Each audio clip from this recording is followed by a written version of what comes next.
Typically, doctors are going to be seeing or maybe treating the symptoms that aren't necessarily the real root cause. And so you have all people go around and they have all these different medications for different things and different treatments for different things, but it really could be the vagus nerve, it could be the neck particularly. Yeah. Wow. No medication that I know of can alter mechanical forces being generated by moving components in the body. Wow. So when you have a mechanical reason for the stimulation of the nervous system, you can chemically mediate the response of what's happening because that's a chemical reaction, but the chemical reaction internally of neurotransmitters can be stimulated by mechanical stimulation. Wow. So a bone slightly nudging up against the brainstem and lightly caressing it, which you would think is not a big deal, but because the central nervous system funnels information up and down and has responses for all body systems and coordinating all those things, if you randomly stimulate that, it'll misfire at the wrong moment. So there's no food present in the stomach, but yet you have stomach acid reflux. Wow. Which there's no logical reason for that unless some signal has been sent to the stomach. Makes so the sense. stomach itself rarely malfunctions, just does that randomly because that involves a neurological stimulus to the stomach to tell the cells that do that job to release the acid. Wow. And that could, like I said, and often is caused by upper cervical issues, upper neck issues, Amazing. where there's the damage to the ligaments and the bone shifts a little bit, stimulates that portion of the vagus nerve, which then ties into the stomach and you have acid reflux. Yeah.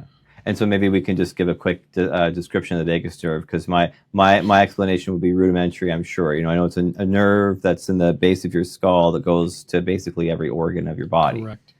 Yeah. So simply said, the vagus nerve is the thing that we call it once it's actually exited the brainstem. Okay. And then it kind of bundles together in what would be considered like a PVC pipe in your house. Okay. So it's then a nerve that goes and traverses through your whole body and then branches off wherever it needs to whatever organ. But as it funnels back through that main PVC tube, once it reaches close to the brainstem, it actually branches out into rootlets. So different roots go into different parts of that part of the medulla or the lower part of the brainstem. And, all those rootlets don't join at the same spot. So you would say, okay, the vagus nerve exits as one entity out of the brainstem. Yeah. And then it stays as one entity and then it changes, branches off where it needs to. It also branches into the brainstem. So when it gets out of the brainstem, that's when it actually funnels into one structure, like a splitter, which we name the vagus nerve. Amazing. But if you trace it right into the brainstem, these rootlets might be responsible for stomach. These might be responsible for respiration. So, respiratory rate. This might be blood pressure and heart rate. This might be stomach acid. This might be balance and coordination. And so when you actually, depending on how high somebody's C1 or atlas bone is, and it's shifting in a particular way, it might be stimulating repeatedly the higher rootlets. Wow. And if somebody's atlas is slightly lower, it might be stimulating the lower rootlets. And at different times, it might vary from that depending on how severely they move their neck, where it'll stimulate all of those rootlets. And then you have all this random misfiring.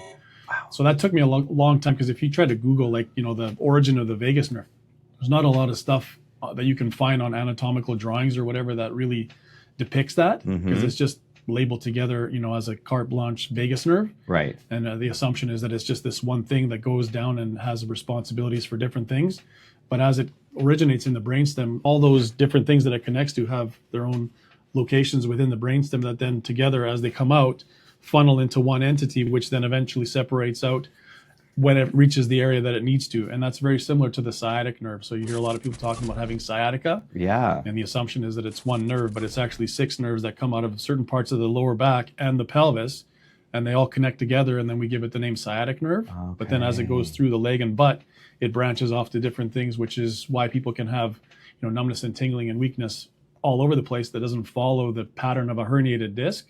Wow. And then you label it sciatica, but you have to then trace back which one of those segments or which area is it actually being glitched in, so that you can treat that area instead of treating it as a whole. And you generally get better results when you can trace back, just like with the vagus nerve.